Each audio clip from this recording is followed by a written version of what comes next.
The key to success on the field and in your backyard is a comprehensive game plan.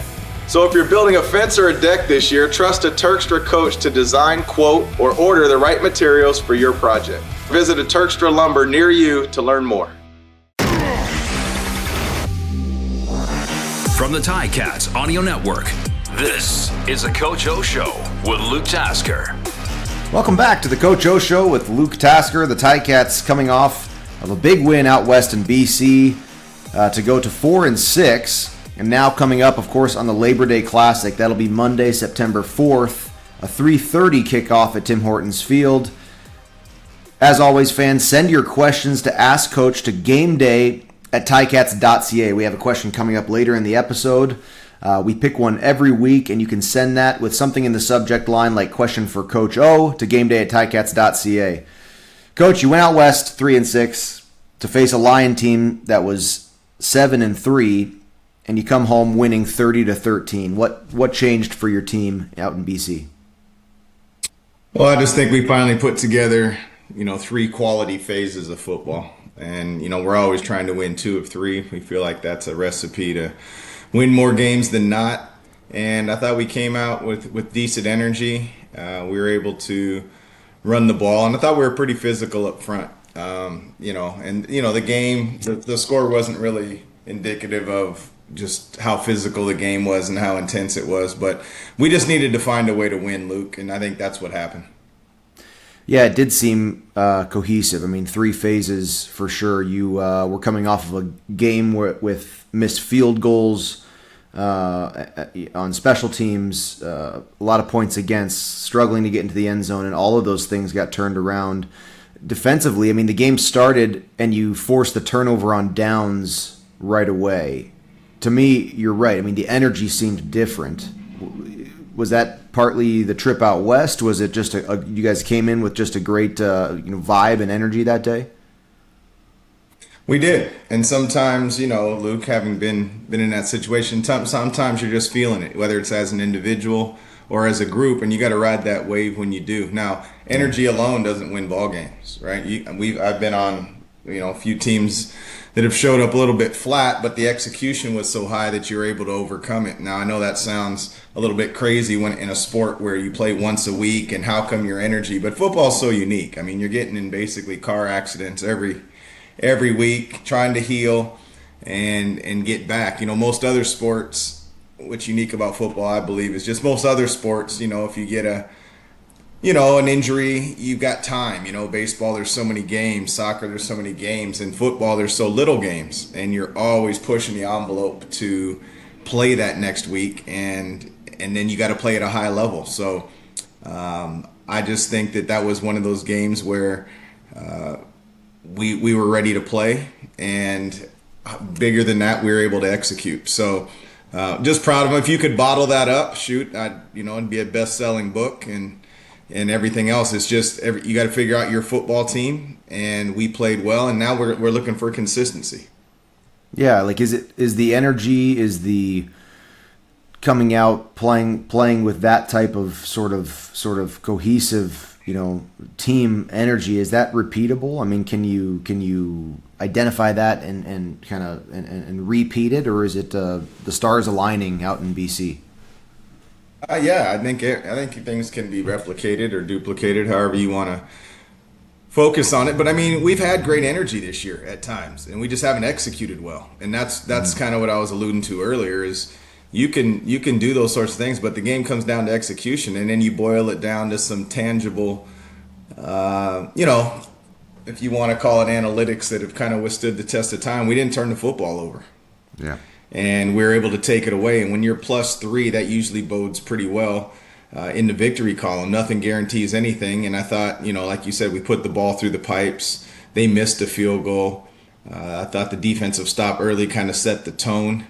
And we were able to corral their running game. And also Vernon. Vernon can get out of the pocket, and we had some challenges with that the week before. Albeit different athletes, Vernon can hurt you too. And I think, he was somewhere under 10 yards of scramble yards. And that just boded well for us on defense. And offensively, I mean, I got to be honest, Luke, I mean, we've been doing this a long time, and I don't know that I've ever seen a 12-play drive. I'm not saying they haven't happened before, but a 12-play drive with 7 minutes, that's going to keep your defense fresh. That's going to keep your special teams fresh. That's going to keep their defense tired. And it's fun when those things happen, not to you, but for you, of course. Mm-hmm. Yeah, I mean, a lot of things went right. You came off a game in Edmonton where you had 7 sacks. You cut that down to 4. You scored points, obviously. You made your field goals. But the 0 turnovers, I mean, Taylor Powell, for a young guy, his first year, he's 2 games in a row with 0 interceptions. Is this just like his brand of quarterback, or is this part of his sort of progression with Scott Milanovich? Is it something that's being hammered into him, make sure you don't turn the ball over, or does he have a natural gift of ball security? Yeah, I'd like to think the third part would be great. And we're just discovering a natural gift. I think it is in part with, understanding the expectations of Scott and just, with things that we're trying to get accomplished there. He works at it. He understands. He is a team first guy. And I think all sacks aren't equal. Yeah, we went from 7 to 4, and I'll say probably maybe 1, maybe 2 of those were probably on the quarterback also. However, it's okay to play the field position game sometimes rather than throw a pick, force a ball in somewhere because whatever the case may be, and now all of a sudden momentum swings and that sort of thing. And so there are such things as good sacks, I do believe, and I think he's taken a few of those. So I think consistency again is what you're always looking for in any realm, and with him, we're going to need to see consistency. And game film's going to travel.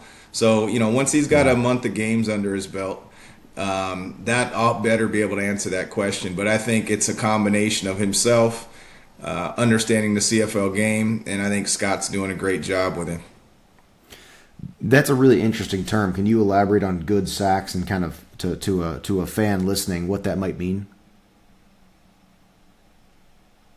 Yeah, so for example, you may be up 2 points, trying to put the game out of reach, and you're in what we would refer to more as the score zone. Some people call it the red, the low red.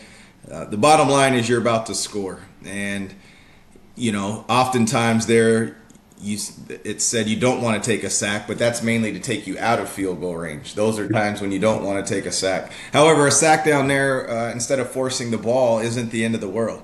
All right, all it does is mess up your stat line and maybe tick off a few O-linemen when they're trying to get extensions. But it's not equal. So that would be an example there, Luke, of a good sack in that situation.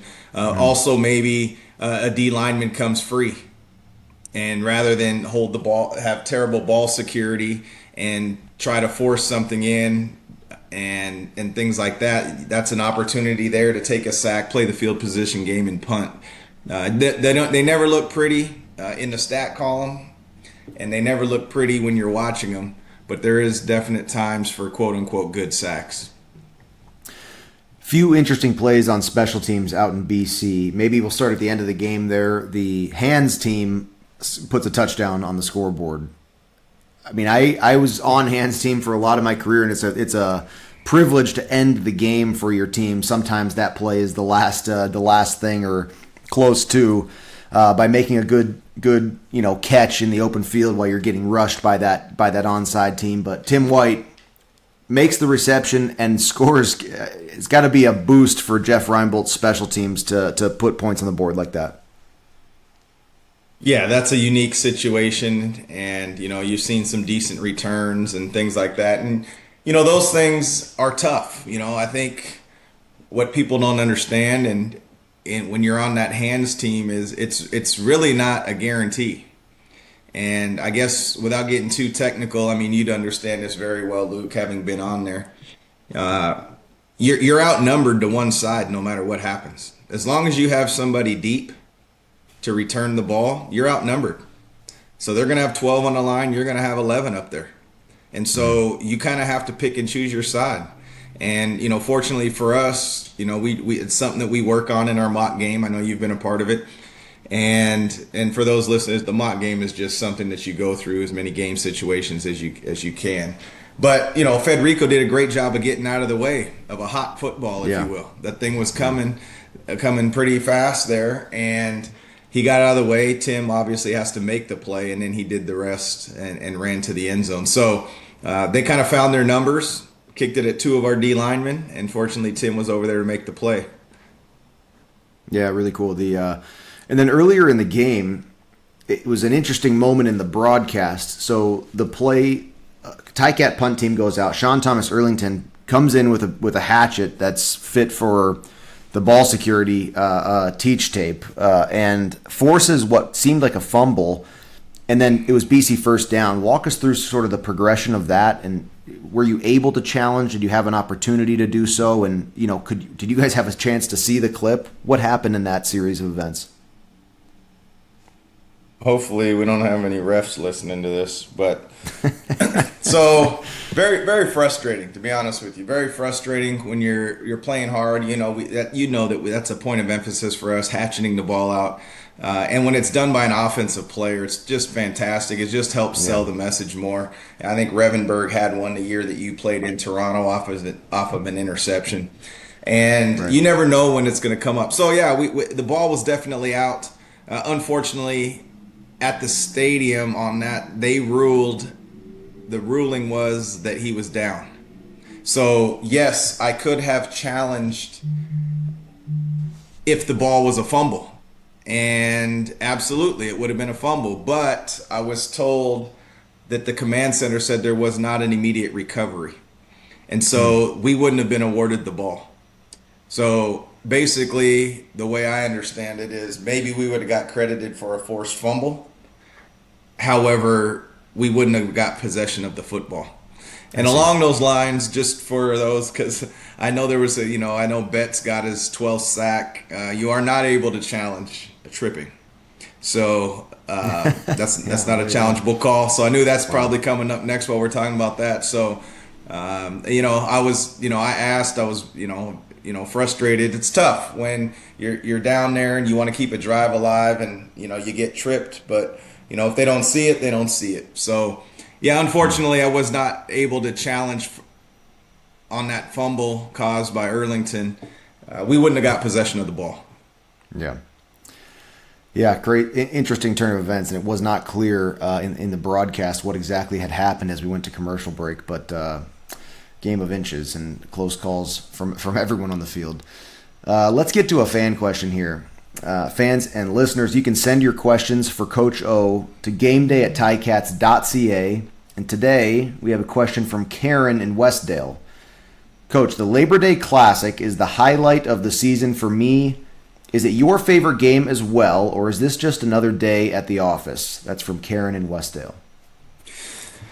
Yeah, Karen, I would say the football game is played under the same rules and everything like that. So it is just the next game. Like, there's nothing special that we do in preparation. However, meaning that the tangible things. However, we do study the history of it a little bit and show some clips and the rivalry because it is special. While it is the next game and it kind of is just another game, it has different meaning. You can feel it when you're driving up to the stadium.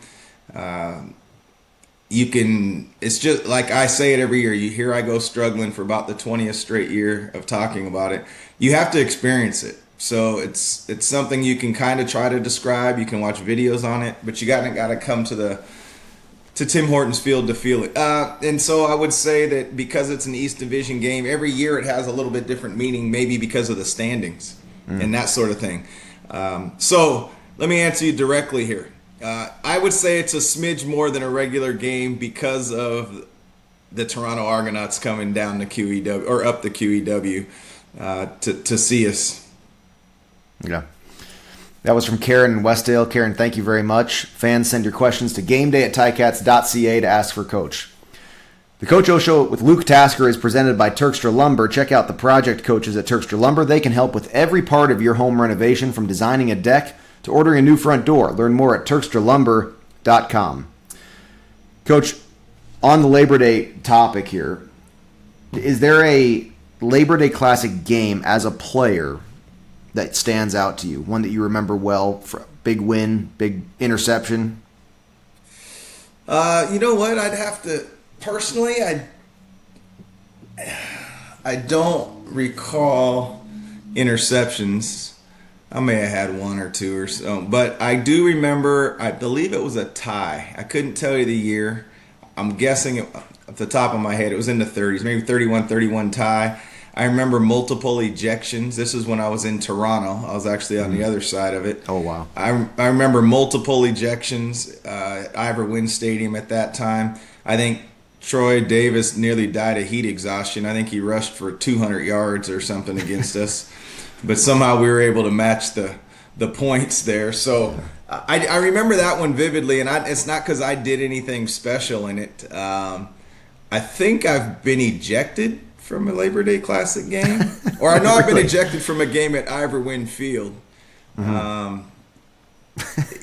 I've been part of a lot of intense games. So it's just, I love the rivalry on both sides. You know, when I was in Hamilton, it was, you know, you just can't stand. I remember I've told this many times, but when Lancaster came over from Edmonton, you know, I always refer oftentimes when I was in the front of the stretch lines, because that's often when we had our brief conversations.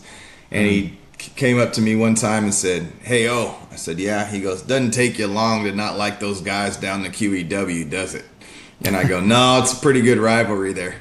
And then, you know, once I went to the Toronto side, you got to remember there were still dugouts at the Ivor Wynne Stadium there, and boy, they didn't love me in Hamilton anymore when I was wearing 21 in Toronto. It's like O'Shea and I were never in Hamilton, and I just remember those intense things from warm up all the way to the end of the game, win or lose. Like, it's like, I don't know, motor mouth. They just kept riding. And so I also remember flipping back when I came back to Hamilton. Then they showed love again. So there it is. When you're a Ticat, they love you. When you're not, they hate you. It's that clean. Wow. Yeah, our listeners will surely know very well the sentiment you're referring to, and that we're gonna have to look up for the broadcast what game you were ejected from. Make sure it wasn't a Labor Day Classic, because that would be a great talking point for our broadcast. Yeah. Let's see. You mentioned a little bit of the history. Is it you're going to show the team some videos of former Labor Day Classic games, stuff like that? Yeah, we always do that, just a little bit, and you know, I just think that it's important to show just that's the beauty of the CFL.